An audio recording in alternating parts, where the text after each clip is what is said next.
Yo, this is Terrance Gaines, aka Brother Tech, And this is Nica Montford, aka Tech Savvy Diva. and welcome back to the Snob OS Show, the show for Apple snobs, where we talk all things Apple and then some. We want to welcome you back. This is episode 226 of the Snob OS Show, and like we always do, we want to definitely thank all of our supporters for listening to the show, for engaging with us on social media, and for those who are actually supporting us financially. We definitely want to say a special thank you, a special shout out to you.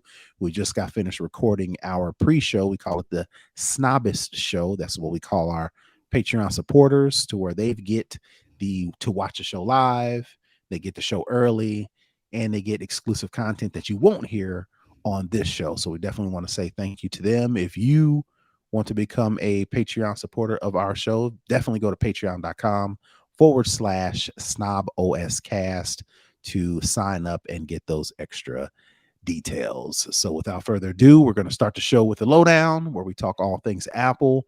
And we've all known that Steve Jobs was petty. I Very think much so. this recent story that I found as it relates to the Apple stocks icon just kind of cements how petty Steve Jobs was. So basically, if you can't recall or don't remember what the stocks app looks like, it looks like a bar graph of a stock going up and down and up and down. And then there is a line delineation at a certain point in the stocks icon. And you would normally think that that's just a regular, that's typical of Just a a random regular old stock. image. Yeah. Yeah. But it's not. According to this story that I found on, where did I find it on? I found it on the iMore. The story goes that Michael Dell, the owner and creator of Dell Computers, suggested that Apple sell off their stock because they really wasn't making no money at that time. And he suggested the money be given back to the shareholders. Of course, like I said, this is around 1996, 1997, when Apple, I think they kind of fired and then rehired Steve Jobs. I Yep. think it's around that same time. But of course, Steve Jobs was able to turn it around. And when Apple's share price surpassed that of Dell's almost 9 years later, Jobs remembered that, Michael Dell said, y'all need to sell off your stock and give it back to the shareholders. So that line delineation with that little dot at the tip of one of the peaks in the Apple stock icon, that point reflects the exact time that Apple's shares value Surpassed. surpassed that of Dell's. So ever since then, going forward, they've stuck to it. So if you open up the Apple stocks icon on your phone, on your tablet, or on your computer, and you see that line with that dot at that peak, that is the exact time where Apple stock, of course, passed Dell's. And fast forward to right now, Apple is a $3 trillion company as far as market share. So the fact that they never came down from that, and the fact that Dell, they're still out there, but are they though? Kind Is of. anybody talking about him? No. So And that just, Jobs never forgets. and you're He right. never forgets. Yeah, yeah, yeah. So I thought that was a little interesting That's because, funny. again, just looking at the icon, you just assume that's just like a typical icon, but it has Yeah. some meaning behind it, some petty meaning behind it. So I just thought that was interesting. Very deliberate man he was. Very Hmm. deliberate. Yep. All right. So the next story I got, an Apple Tech recently, an iPhone and an Apple Watch and Siri, in the UK at the very least, can actually be categorized as a healthcare expense. So basically, the way it goes is in the UK, the cost of disability related expenses can be deducted to reduce the cost of your overall care. There's this quadriplegic named Colin Hughes who actually reached out to his healthcare institution and asked for the cost of his iPhone and Apple Watch be included in those deductions. Of course, how capitalism works, the insurance company or whomever said it was refused, so they declined it. So he couldn't include his iPhone and Apple Watch in those healthcare deductions. So what he did was, I'd say before he actually requested to his gadgets be used as healthcare deductions, 9 to 5 Mac did a day in the life video of Colin Hughes showing how his iPhone and his Apple Watch, specifically Siri, Mhm. helped him in pretty much everything he does, from making phone calls to actually opening his front door. So he reached Because out to as a not quadriplegic, that's where you don't have mobility no from of the your neck arms or down. legs. Yeah, Yeah. right. So he uses Siri, voice commands, voice assistant. I'm pretty sure he uses some sort of home kit, and those are all tied into his watch and his phone. So he sent this video that 9 to 5 Mac did of him. He sent it to the assessor, and they looked at the video, see how involved his Apple gadgets were into making it, not even making his life better, just doing his life the way it Allowing him is. to live life. Right, right, right. How integral parts those technology played. Following this, the assessor changed the ruling, accepting that Apple technology was indeed a disability related expenditure.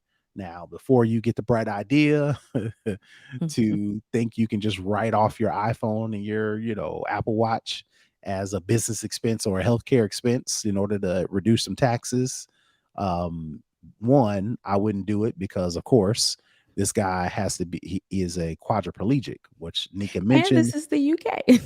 And one is UK, United States insurance is way We already know crazier, what the healthcare system like right? this is in America. So, And two, like I mentioned, before you go having some bright ideas, just be grateful that you have the use of your yes. arms and your legs and your fingers Yes. and your toes. Because if I had a choice between writing off my iPhone versus being able to walk and function like a Care normal for person, myself with yeah, least effort. Yeah. right. I would choose the latter versus trying to figure Absolutely. out how to write off my iPhone and Apple Watch. But Right. I just thought that was interesting because, again, like I mentioned, the fact that one, UK has that ability to where people can write off those expenses, and the fact that he is so dependent on his iPhone, his Apple Watch, and Siri to do his daily stuff. The fact that he was able to use this video that was originally done by a tech publication as Mhm. evidence to actually get those gadgets included in his healthcare. I thought it was pretty dope. Yeah, and in the article, it indicates, when he sent over the video, the assessor got back to him and he was like, thanked him and was like, this was a real eye opener because as people who don't have disabilities or visible disabilities, sometimes we don't fully understand the scope of how things we take for granted. And the fact that, the assessor said, it was a real eye opener because when they're writing these rules, they're writing these legislations or things you can or cannot do, it usually doesn't take into the account, for lack of a better word, the least of us. And I think that's one of the things, if we took that approach to make these regulations and rules and all of these standardized things, if we take into account the least of us, we will all be better off rather than looking at it from the point of privilege from the people, because I'm assuming the people in this assessor's office, they wouldn't have even thought about how this affects someone who's not able-bodied. So I think, this is great for him, and I think it's just a good lesson, across the board of ways we can be better people, better humans, and have better systems in place to support people. Yep, absolutely. All right. So the other one I have in the lowdown is I use screen time a lot, specifically for my kids. And basically, for those that don't know, that's the feature to where you can have greater control over your kids' iPhones, your iPads. You can lock them down, allow them not to download things, not to install things. You can put age ratings on content so they can't watch things that are above the level that I approve them of, things of that nature. So there's been an ongoing issue with iOS 16 that I guess there's a bug, and Apple has since acknowledged that there is a bug that affects the screen time feature specifically. which allows children to bypass limits and access potentially unsafe content without their knowledge. So basically, what's happening is even though I've turned on and enabled screen time, according to the story, it's like when the devices synchronize across all the other devices, it actually resets those time limits. Specifically, like if, for instance, if I set it up to where my son can only watch an hour's worth of YouTube, for example, you know, and after that time limit, it actually cuts off the access. This bug is allowing children to bypass those time limits, and then it doesn't even notify the parents. So Apple has acknowledged that this is an issue. It doesn't say anything about maybe when Apple's going to fix it. I think right now we're on what 16.5.1. I think. Let me look at my. Let's I was about to see. say, are we on 6?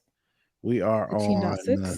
the most current one out is once my phone get finished doing the check here. I want to say 16.6. 16.6. Yep, it's 16.6. Um, Apple previously addressed a screen time settings issue in May's 16.5 update. However, this fix was clearly not worked, and there's some numerous reports of parents across forums and social media who are still encountering the problem on iPhones and iPads running iOS 16.6 and even the iOS 17 public and developer betas. So again, this probably something that Apple definitely needs to address, specifically before iOS 17 comes out. You know, of course, they announced the new latest and greatest iOS around September when they announced Mhm. the new phones. So Apple's got a little over than a month, a little longer than a month to actually figure out this screen time thing. Cause I mentioned I've got kids and I actually depend on screen time to make sure that they can and can't download things, specifically those in-app purchases that tends to get a lot of parents in trouble, you Yep. know. So while they don't while they the story doesn't mention settings like that in screen time are affected, definitely being able to restrict your kids to certain content and certain time limits as to when they can use their devices, that's pretty Mhm. important, I'm assuming, and something that Apple definitely needs to take care of. Absolutely. Yep. All right, so that is going to do it for the lowdown. We're going to move right into second string where we talk all tech in general. And it looks like, according to this story, facial recognition technology in New Orleans is completely useless. This little blip that I got from this story, New Orleans recently published quarterly public safety review compiled by city consultant Datalytics shows that during a 9-month period between October 1st, 2022 and July 1st, 2023, there were, quote, no arrests of an individual matched by facial recognition. According to the story, the report sample size is small, include indicating that cops rarely even needed to use facial recognition technology. In addition to the revelation about the scanning tech's zero arrest record, the NOLA safety review shows that police only used it a total of 13 times during this period observed.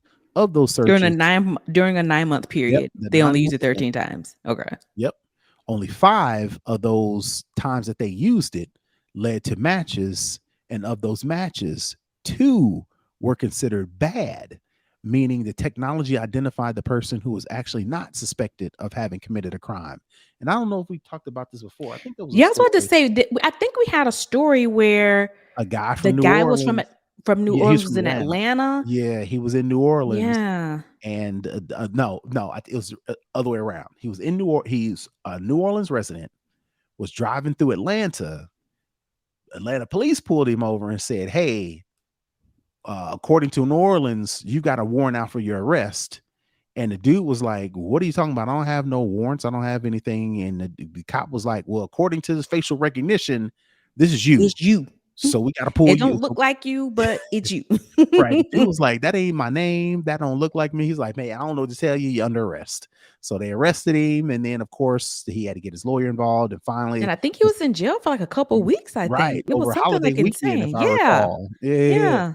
And then, of course, he got his lawyer involved. They was like, "Look, man, this ain't even him. This ain't even his name. This nothing looks like him." They threw it out. But again, that didn't stop them from arresting him, locking him up over the holiday, and then having to get his lawyer involved, which probably had to come out of his pocket, right? Yep. So I don't know if that's And directly his related. mugshot and all that stuff is out there forever. That's not ever Right. going away. Exactly. So I don't know if that story is directly related to this report, but according to this report, all of the search requests, all of them, were related to black suspects, the reports I notes. wonder why.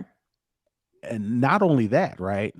But we've always talked about how facial recognition technology is less reliable in its attempts to identify people of darker skin. So the fact that Yep.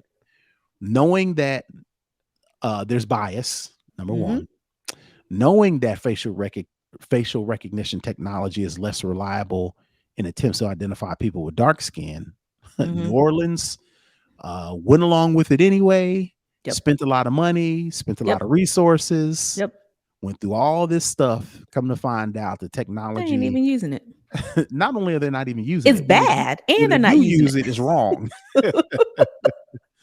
you And know, this might be a little bit of controversial take, but let's be honest, a lot of the money that's spent in public safety is quite frankly wasted. Mhm. Why do some of these towns, especially small towns, need tanks? Right. Why do they And need military Corvette equipment and drones and and and all this tactical gear, spending all this money on this technology, all of these things when one, they aren't really using it, two, it's bad, right, and right, three, when they do use it, it's wrong. right, right. So that money could, especially in Louisiana, they've been in the news quite a bit, especially as it relates to healthcare and education for K through 12 and insurance and food insecurity. All of the, I'm sure, millions or at least hundreds of thousands they've spent on this Mhm. could have been better used. And now you just have this tech that you spent money on that you can't even reliably use. Can't justify the cost. The cost, yeah. Mhm. Yep. Hot mess. So, a couple other points, in the midst of in the wake seems like everything as it relates to diversity, inclusion, in the wake comes from the George Floyd protests in Mhm. 2020. Yep. New Orleans was one of the cities where local government voted to ban the use of facial recognition by cops. The decision was hailed by a great victory, civil liberties advocates, and then 2 years later, the ban was overturned when the city council voted to allow limited use of the technology when police are investigating "quote unquote" crimes of violence or where attempting to ID a missing person was involved. But according to the story, the opinion of the story was local politicians reasoned that reinstituting recording capabilities was a win for everybody, but really they were saying that politicians was just saying that to win political points. Yep. And obviously the proof is in the pudding Yep. because it ain't even working. And when it Yep. does work, it's wrong, right? So it's just crazy that, this technology that they're pushing, there was a camp that says reform police, abolish police. There's a camp that says we need to give them more money and we need to give them more Mhm. tools and we need to give them more resources, when the truth probably lies in the middle. But the Mhm. fact that the people who actually voting for these politicians, seems like these politicians are not really listening and they're just going with what will ever win them political points. Yeah. Case in point, like Nica mentioned, DeSantis down in Florida. I don't know Mhm. if he's listening to anything anybody's saying, but he's Florida just is a trying to oof. do all these things, to get these points. Again, my personal opinion, I don't even know. I mean, I haven't done the research, but I'm not sure if the people of Florida are on board with this whole, you know, uh, fight against "quote unquote" wokeness in education. And it just seems like the dude is, I think it's probably a small population, but I mean, again, the as a loud whole, voices, yeah. yeah, as a whole, Yeah. but for him going forward and instituting all these changes in how, slavery is taught, how diversity, inclusion is taught, things of that nature. It doesn't seem like there's a consistent Yeah. consensus.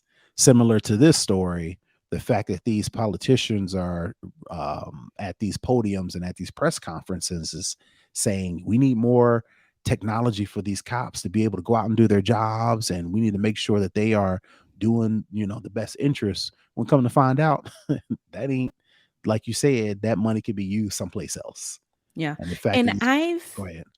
no, I was just going to say, I've come to the conclusion at this point that the job of politicians is not to govern, it's to keep getting elected. Right, stay in And office, they will keep do the job. whatever it takes to keep getting elected. And that's what their job is not Right. to improve the lives of the citizens of this country. Um, That's a they're bonus. they're it's It's yeah, secondary. it's yeah, that's and it's a distant second. It's not Right. even a 1A, 1B. It's like, oh, it's all the way down Mhm. at the very end. And it's really unfortunate because I don't think that there is anybody, any politician who is that's not what they're doing. I think there may be some idealists who come in thinking that that's what they're going to do, but Mhm. once they get into the muck of Mhm. what politics is, Mhm. if they even want to keep trying to do good, they Mhm. have to go with the whole politics of it all. The And yeah. it's just we just out here just paying their they got health insurance, you know. Right. Uh-huh. They don't get pulled They over. got They got pensions. special officers to protect them and Mhm. all that stuff. So yeah. Mhm. Yep. Absolutely. All right, so the next story I got in here is, it's almost like a whose fault is it? We Mhm. know that Uber is out here, um, going forward with their self-driving and autopilot and all this new technology that eventually we'll end up using in general. But right Mhm. now, Uber is like one of the few companies that's out here, full speed ahead.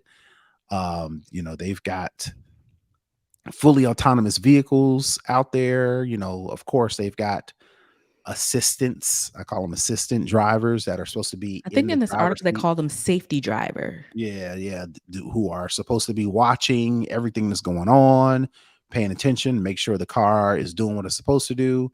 If need be, this assistant can jump in and take control. But it looks like that didn't happen for whatever reason. And in 2018, um, Ruff, Ruffy, Ruff, Rafaela Vasquez, a former backup driver for Uber's autonomous vehicle program, was sentenced to 3 years probation for a fatal 2018 crash.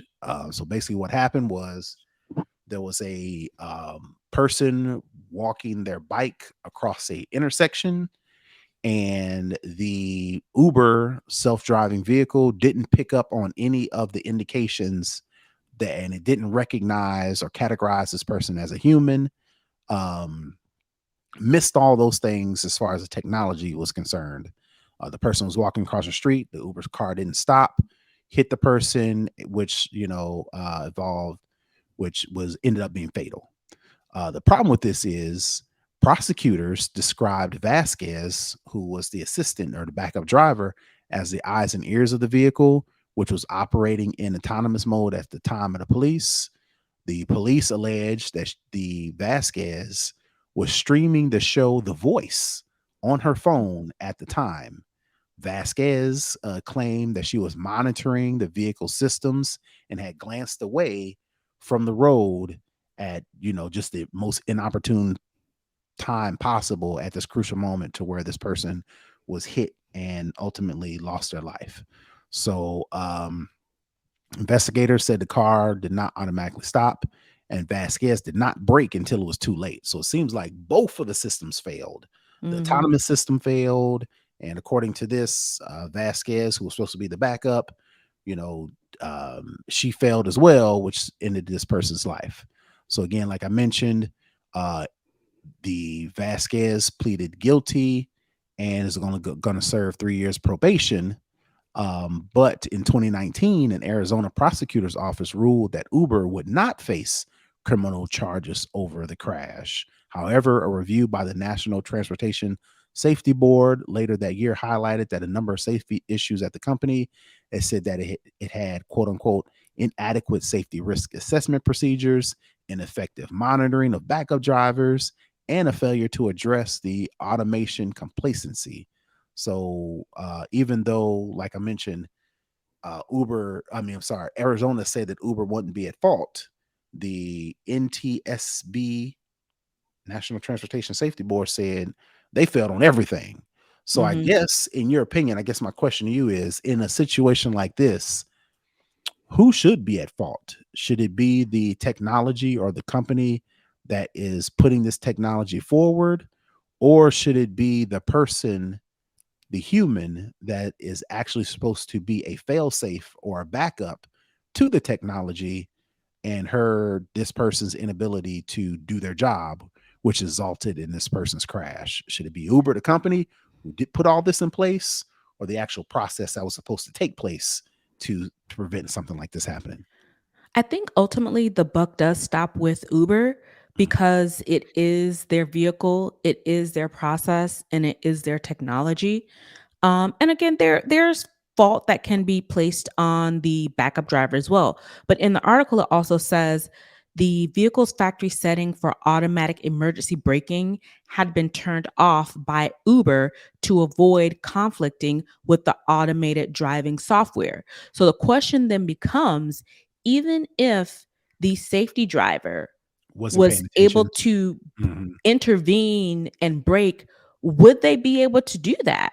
Because if, you know, taking it from the safety driver's aspect, if the car is driving and you know it's supposed to recognize people and things that are in their way, it's supposed to stop. So the question becomes, do you let the car do what it's supposed to do, or do Right. you jump ahead of the vehicle? And that's where I think the continuity kind of breaks, because if she did try to brake before, would she be allowed to? I i assume yes, but then at the same time it's like this car knows that it's supposed to stop, so the car should stop, right? And not only that, Uber turned off the ability for the car to stop to avoid conflicting with the automated driving software. And according to the National Transportation Safety Board, they mentioned ineffective monitoring. They mentioned inadequate safety risk assessment procedures. So you add all of it up, right? It's said, I agree with you.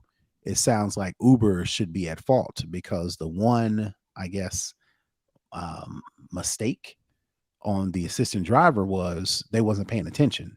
Yeah. But they're just supposed to be the backup. They're not the Right. main. They're not the primary as far as all of this technology and all these things that was supposed to happen Yeah. that either didn't happen because stuff was inadequate, it was ineffective, or was completely turned off Yeah, by because Uber. it says in the article they turned it off so that it wouldn't conflict with the software. So the software should be able to know when to break, right? Mhm.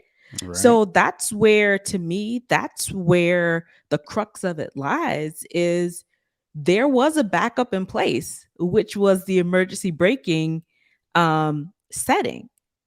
So Yep. that would have been the third backup. So you have the actual software that says you're supposed to brake when a person crosses you.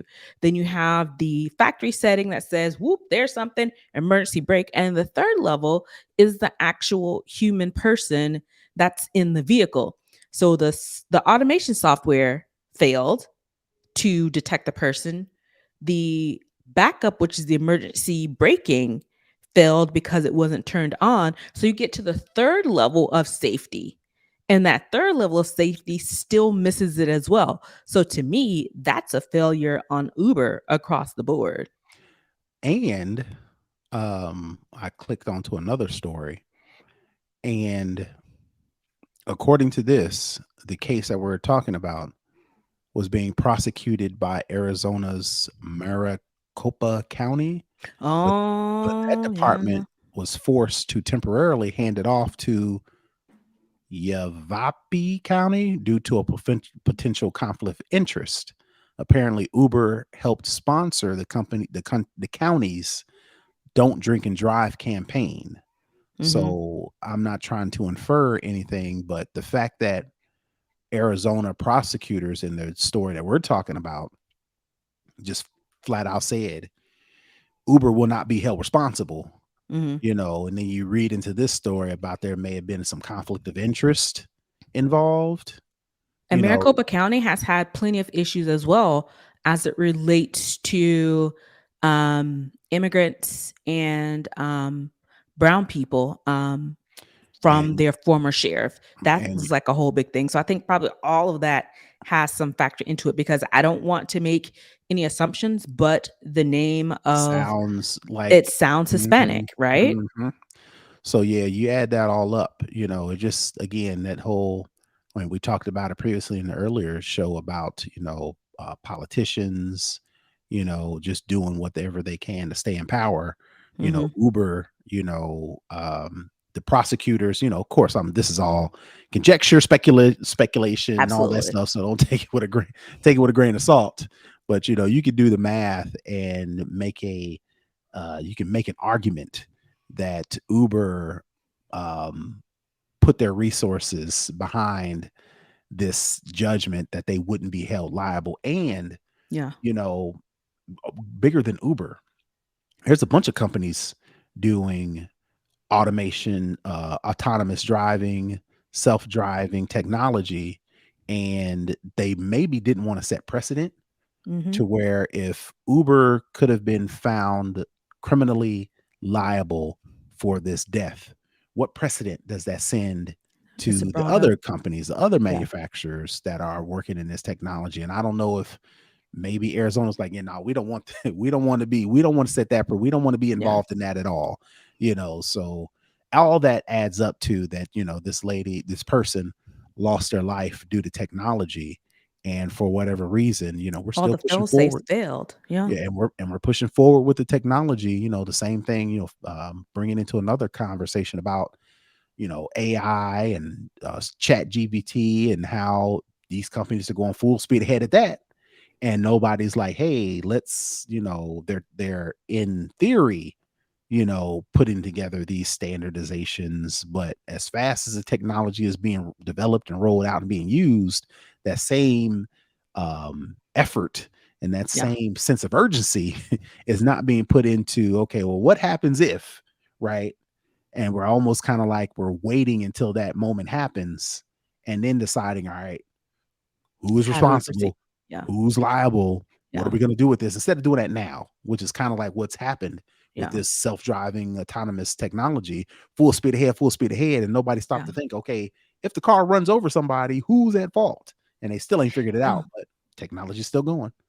Yeah, and as someone who was deeply involved in this type of tech and this type of work, yeah, it's one of those things where I've said it before, the technology is far outpacing the rules and regulations, the federal guidelines from the NTSB, whether it be from the federal government itself, the governing bodies are so far behind on technology. They'd rather fuss and fight and argue about, you know, drag queens and drag shows Which is and all crazy. those things, Which which is is a crazy. whole nother issue in and of itself, Well, rather not than just not focusing on real, I won't say real, focusing on issues that have a direct a greater impact. impact on Mhm. society. Right. Mhm. Yeah, and Because drag shows don't have, they're not doing that. it's That's yep, and it's crazy how those conversations are headline news. mhm. We're always talking about them. We're bringing in, specialists, and we're bringing in lawmakers, and we're bringing in policymakers, and Yep. everybody's got an opinion on, the subjects that you mentioned. Everybody's got an opinion on, how education is being taught. That seems to take the forefront when stuff like Mhm. this directly could be involved, as far as somebody Life or getting in the death. right, life or death, right? It's like nobody wants to step up and make a definitive decision as to how these things are going to be taken care of. And it's And crazy again how and again, it's not about, the safety, as I mentioned before, the safety and the well-being of these people, folks' constituencies or the American people. The things that they are rallying behind and are championing are things that will get them votes. And right? that's all they care about. Yep, that's crazy. All right, It's so insane. yep. So the last story I had in second string, it looks like TikTok is, I don't want to say losing the battle, but they're certainly not winning the battle in this whole whether to ban TikTok, this Chinese backed or, you know, company with Chinese ties or origins, or however you want to call Mhm, TikTok's connections with the uh, with China. Don't look like they are winning anything, which comes into the play to this news story that I found, to where TikTok has been suspended in Senegal after protests, according to the what's this guy's name, Minister of Communication Musa Bokar. He described TikTok as the preferred network for people with malicious intent.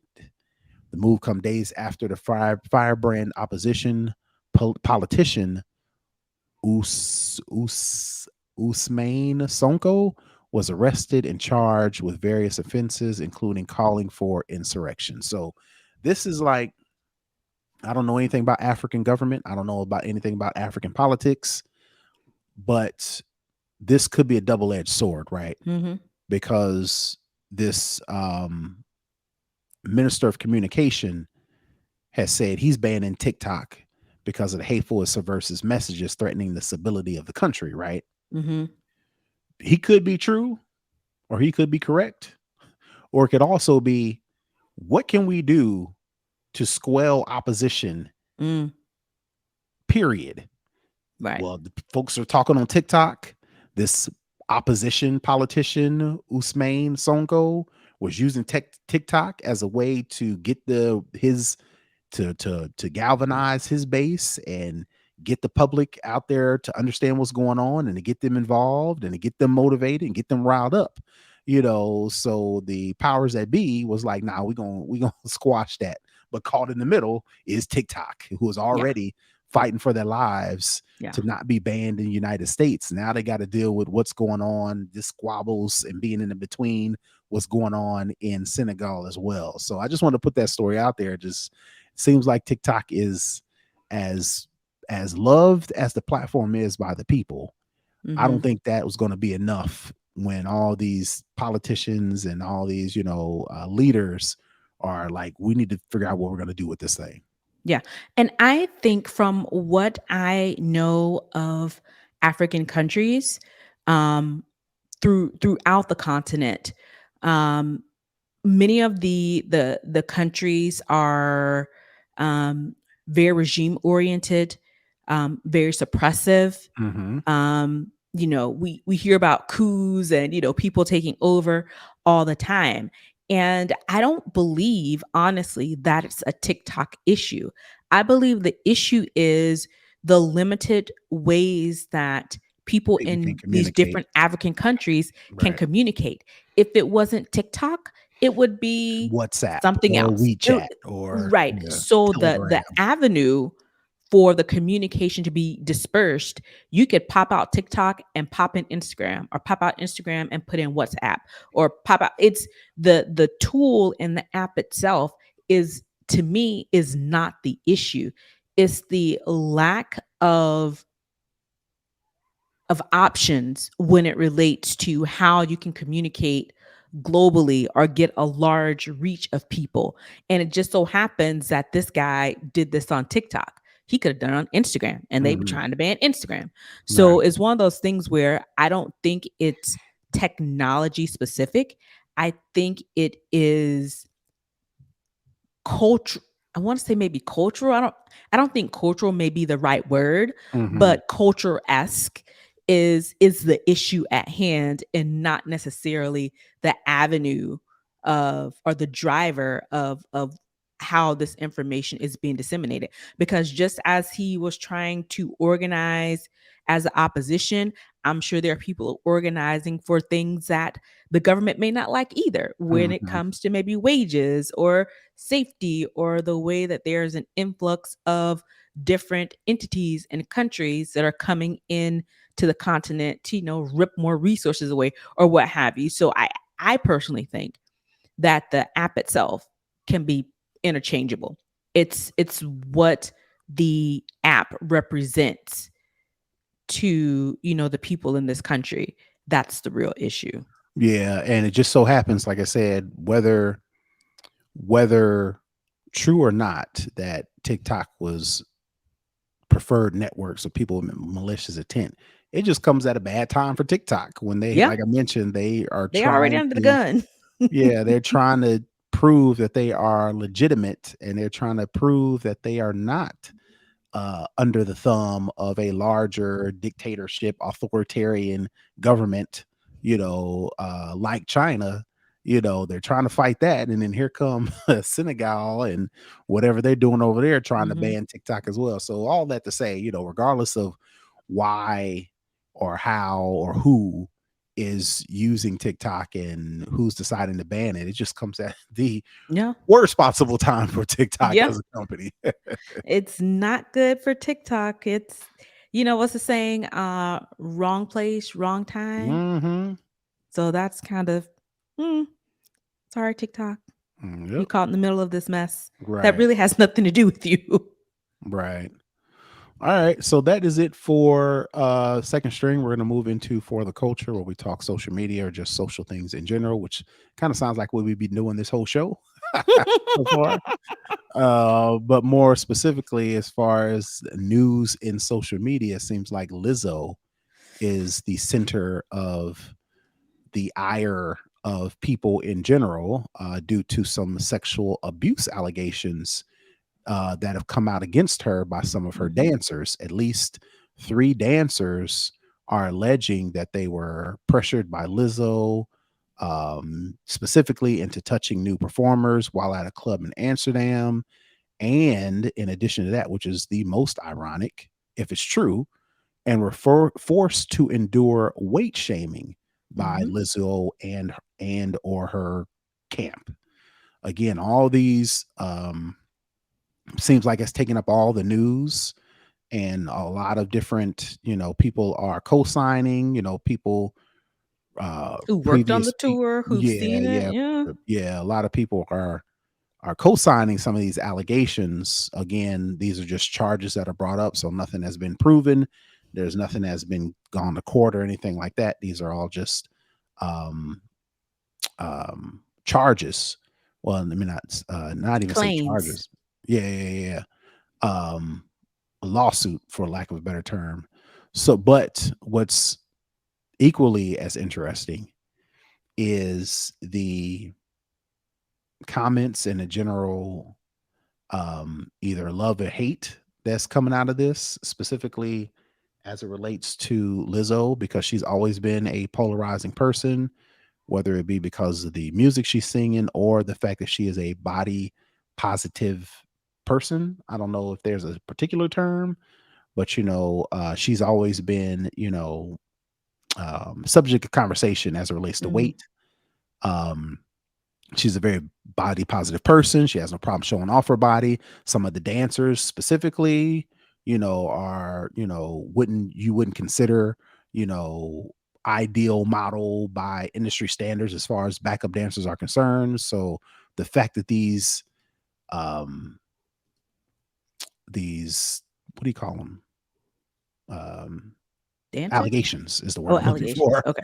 I'm like, are coming up yeah. about her, specifically as it relates to, body positivity and fat shame and things like that. It's very, very surprising. Doesn't even sound like it's so ironic to be true, Hmm. if you Yeah. ask me.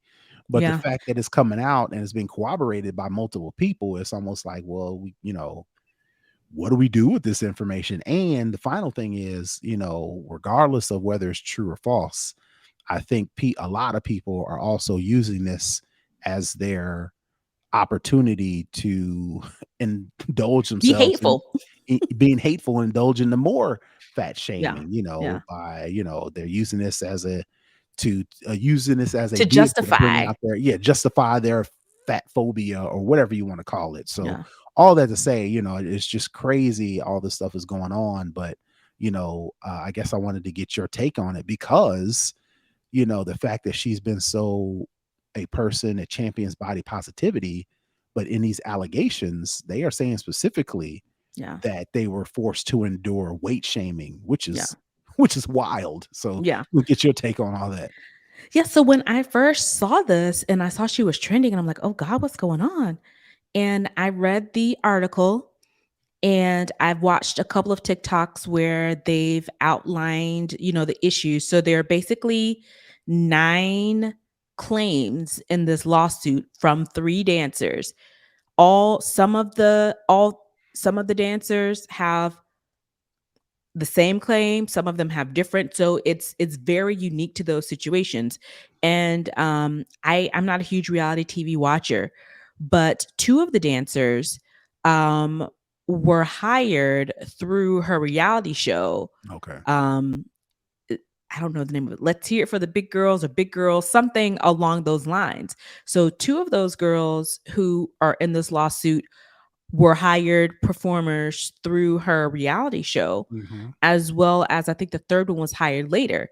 In the lawsuit, Lizzo's name, her dance captain is named, which most of the serious allegations are leveraged against the dance captain. And of course, they are include her production company as well.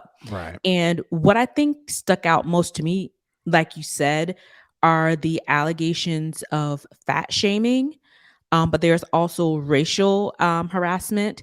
There's also religious harassment included in this as well. And I was like, I'm so surprised that this is coming from Lizzo because she is, the champion. I think when she won her Grammy or something, she brought out like 9 people from different organizations from that. And she seems to be, a very pro girl, pro woman, pro fat person, because she does call herself a fat person. Mhm. And, love yourself, you're great, all those things. And to see these allegations come out and to read the complaint, it's really serious. I mean, some of the stuff is really like it's it's it On is it, sexual harassment. It's yeah, it's pretty vulgar. on its face, sexual harassment and pretty vulgar. But then when you add Lizzo of all people who has spoken out Yeah. against those things, it's Yeah, because she crazy. suffered those. It's so crazy, and the religious piece is what really kind of, like, turned it up a notch, on that front as well, and it's just like, wow, it's shocking, and Lizzo herself was just tweeting through it. I think she's in Tokyo with her boyfriend, and she was just posting pictures on Instagram about them, in the traditional attire. She's just tweeting through it. The dance captain, she's the one who's accused of the religious harassment.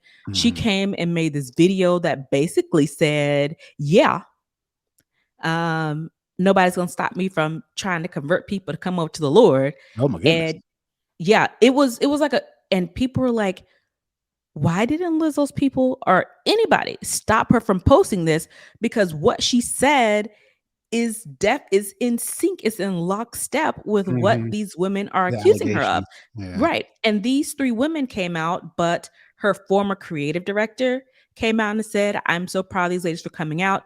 Everything they're saying, yeah, it happened to me too. One of her the black woman who was shooting her documentary, Right. she Backed was out like, of. yep, happened to me too.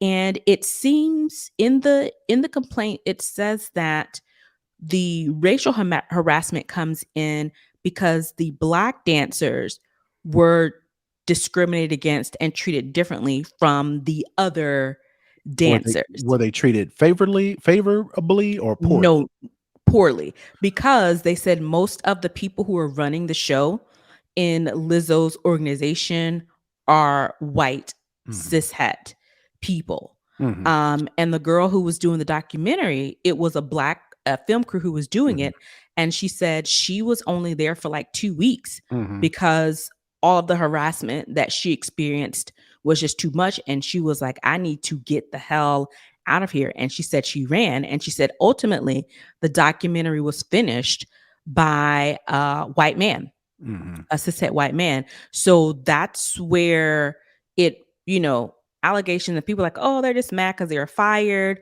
But it's people who are now basically saying, yes, this happened to me, are people who weren't fired. They're people who chose to quit and leave because one of the things is a hostile work environment. They Mhm. said in one instance, Lizzo was cracking her knuckles and saying, you're lucky, you better be glad. And somebody had to hold Lizzo back from, Oh my the goodness. hitting one of the girls, and the girl was like she was afraid because she thought Lizzo was going to hit her. Right. And this was after the first two girls were fired very publicly, and it was handled like very inappropriately. And the third girl, the one who was hired last, she was like, I want to talk to you about the way it went down. It didn't sit right with me. And that's when the girl said that Lizzo started cracking her knuckles and was like, you lucky, basically insinuating you lucky I'm gonna beat your ass. Right. And she said that she was fearful that Lizzo would hit Do her. something Right. So reading it, it was like I said, the sexual harassment stuff, her forcing, to the perform to crazy touch. acts. Yeah. Yeah. And the thing is, like, the girl was like, I'm not comfortable with this. And then Lizzo was egging the crowd on, and she said she declined to like be involved 3 times. They didn't even know they were going to like a nude show. And it's like, if you don't go to the after work functions, you're not favored, and that affects your job security. So it's really bad. The Well, allegations are really bad, and so I'm with still surprised. so which leads me to, well, I mean, you kind of answered the question already, but I just want to put it out there anyway. Do you think this, since Lizzo is super popular and she has a camp Hmm. working behind her, doing all these things, whether it be setting up tour dates, whether it be managing the talent, Hmm. whether it be, assistants or whatever the case may be, is this something that, are these allegations something that Lizzo may not have been privy to, or not understood completely what was going on because she had all these people behind her running the show? Or, like you kind of already mentioned, is this something she had directly knowledge of, or in fact was actually the main person taking, doing all these things that she's Based alleged of doing? based on the complaint, it was the latter. She was, she did some of the harassing, and she was very aware of what her dance captain was doing. I think one of the girls, the dance captain found out she was a virgin, and she just really just every time she could, she brought up this young lady's, sexual She being status Lizzo. to everyone. She being Lizzo No, was bringing up, sh- wait, say or that the again. I said she being Lizzo brought this up at every opportunity, No, or was the no, the dance dance captain? captain Okay, brought gotcha, it up. gotcha. And it's one of those things where she was very religious and trying to convert people to Jeez. Christianity, but then at the same time, she would make sexual innuendos and talk Well, that's about not what her sexual surprising. fantasy Yeah, is. And Christian she's like, "Oops, I had a oopsie, and I that. messed up." And then she was talking about, different, sexual acts, and it, like I said, I read it and I was shocked. I was like, it just what I read and what now people are saying who actually worked in this environment, it doesn't align at all with what Lizzo's we about have been seeing publicly. as Lizzo. But one of the I think it was the filmmaker who said she her facade is just that, all a lie. She's Really? very mean, she's cruel, she's a bully. So, Jeez. basically, what we know as Lizzo, the public facing Allegedly. front, Mhm. is a facade to what she really is according to the people who work with her. And Jeez. honestly, I'm surprised, but at the same time, we've also seen where the bullied becomes the bully because the power dynamic has shifted. Mhm. They've been on the other end of it where they've been bullied, they've known how it felt, and now they have the power. And now Okay. they can say, I can do this to you because someone did it to me. And now, this is me taking my power back, Mhm. I guess. I don't Right. wanna say I know how they're thinking, but again, the fact remains there are a lot of times where the bullied becomes the bully because of the shift in power dynamic, and Well, people were afraid of losing their jobs if they didn't acquiesce to her quote unquote suggestions. That's like any of us working in corporate any America. field. Yeah. When you wanna go to they want you to come to the happy hour or come to the potluck, and if that ain't your thing and you don't wanna be involved, it's like, "Look, I come here to get a check. I clock in, I clock out, I go home because I have a life outside this job." Mhm. And, we've many people have been subject to, comments, whether it be on your reviews or whatever, "Not a team player," Or the "Don't person get that's doing along." all that brown nosing gets moved up and becomes a manager or a Mhm. superior when they, Yeah, was not the clear choice as far as professional speaking. So right. you feel like, "All right, well, I gotta go I because gotta if I go. don't go, old boy's gonna be there all up in their face, and he's gonna get the opportunity that's supposed to be mine," right? So you And gotta go people I show think up people and yeah, and people forget that while this is in the creative space, it's still a business. It's Mhm. still a corporation. They may not be sitting in cubicles or in conference rooms, but the same power dynamics are across the board. And, they felt like they had to go to ensure their job security because, again, this is their job. The same with you wanting to go, not wanting to go to happy hour, but saying, I might as well go to happy hour. I might as well go to the office show holiday show my party face. just to show face and those type of things. But for them, it's going to, sex clubs where bananas are out of people's bodies and they expect you to eat it from outside of someone's body. Uh, so yeah, yeah, Yeah, so it's and a lot. then, like I said, on top of that, right, she's not helping quell anybody's hate or disdain towards, overweight people, and the fact that all this is rolling out, people have been waiting for a reason to hate Lizzo, Waiting for a reason so other now they than got it. their misogyny, misogynoir, Right. or their fat phobia, or whatever the case may be. Now to them, this is a legitimate reason to hate her and go after her. Mhm, And one and of hate the all the stuff she represents and all the yeah, things she's the done. yeah, Yeah. yeah, because, whether you like it or not, the things that she's spoken out against, the things she's trailblazed has had a positive effect on people, Yeah. if not directly, Mhm. indirectly, based on, people's, emotions. They feel like, all right, well, if she can do it, if she can feel free with herself, then you know, her being a superstar, right, with all these eyeballs on her and all this Mhm. attention, and she's still able to confidently, be her, then, little old me, I ain't got to be worried about, what people think when I'm at my job or what my family thinks or whatever. She's giving them that confidence. But the fact that all this is going down, it's almost like, it may be two steps back as far as people, feeling like that they can speak out or be themselves because the second something wrong or something bad happens, they're going to jump on you for reasons that probably have nothing to do with why you messed up in the first place, Yeah. with the exception of this one, right? Yeah. Because Lizzo and her dance captain or whomever was judging these women, these dancers Mhm. based on their weight.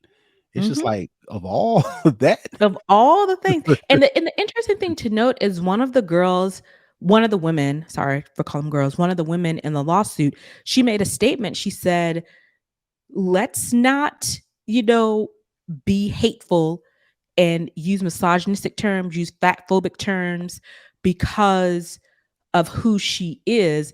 The situation is definitely messed up, but that's no reason for you people, you guys, you everyone to use this to be a term hateful. While I am suing her because of the way she made me feel, that shouldn't give you guys license to do the same thing. So she came out and said that. So she's essentially defending the person who Mhm. caused her harm Which is which is because which is fair, but yeah, this world ain't fair, and these people don't care, nope. so, like I said, mentioned, this may be 2 steps back for not just Lizzo, but people who felt championed by Yeah. her, Felt seen. ability. Yeah. Yeah, her ability to, step out there against these Yeah. folks. So, Yeah.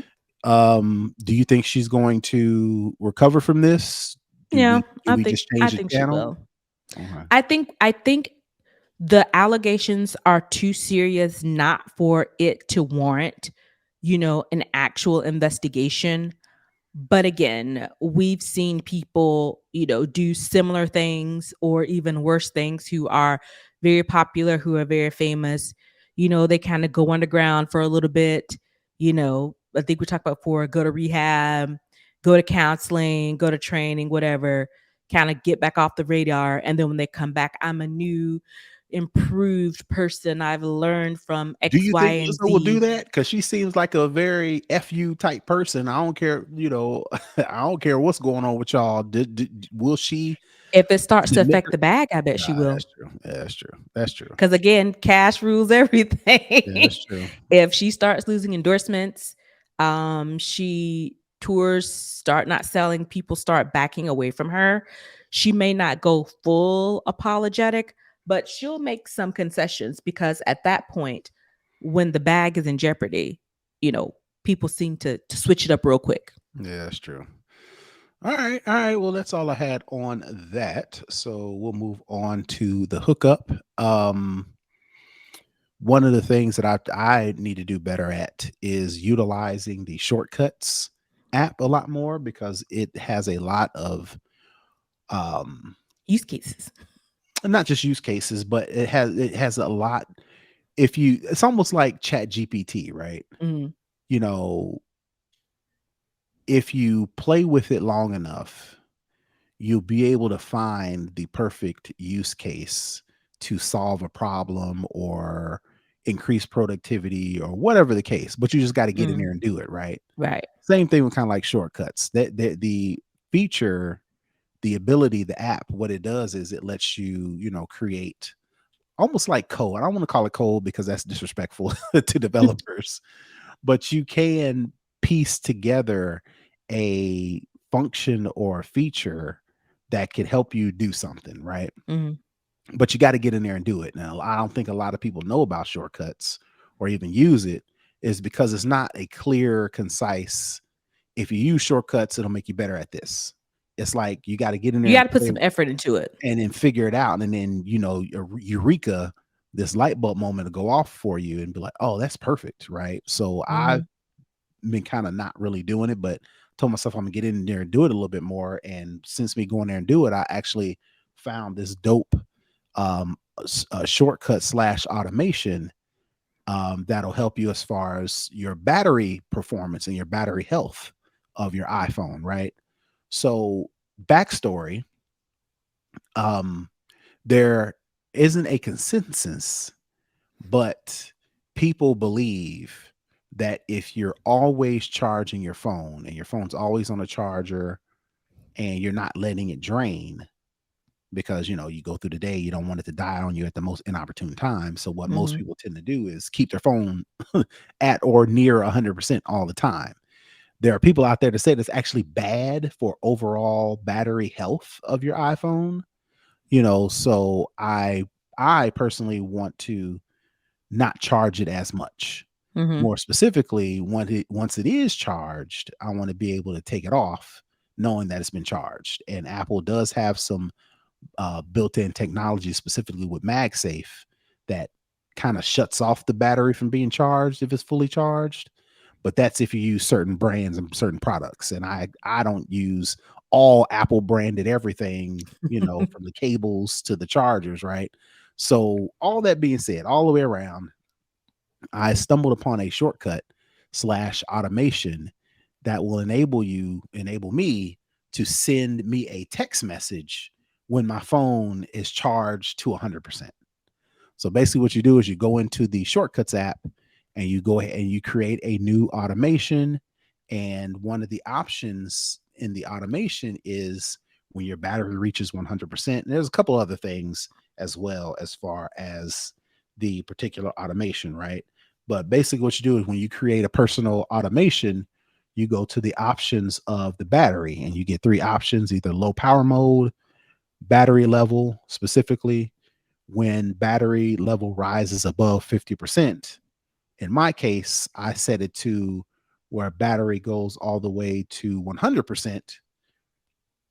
It'll send me a text message that says, and I actually added a personal little message that says, your battery is done charging or whatever. Mhm. So basically, what you do is you go in and set that automation, and it'll ask you to create that shortcut that does something.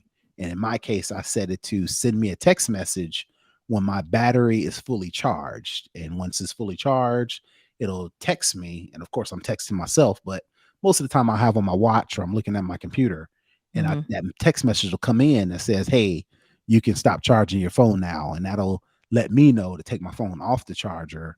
And then if I wanted to, or if you wanted to, you can go in and set another automation to where if you're concerned about it dying when you're out and about and you're nowhere near a charger, you can set it to where maybe at 30%, it'll send you a text message and say, "Hey, batteries at 30% or whatever the case may be." So that's my particular tip.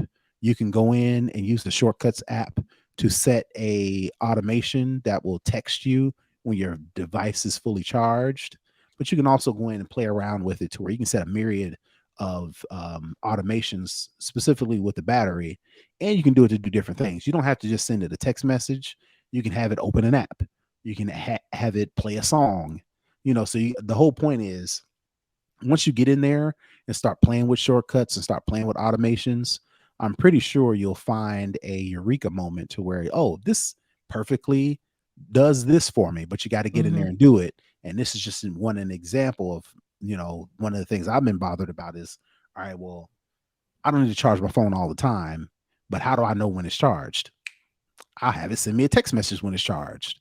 So that's my tip for the week. Yeah. Nika, if you don't have anything else, I think that's going to do it for this week's show. Tell the folks where they can find you, with the exception of being at Beyonce's concert next week. I am at Tech Savvy Diva pretty much everywhere.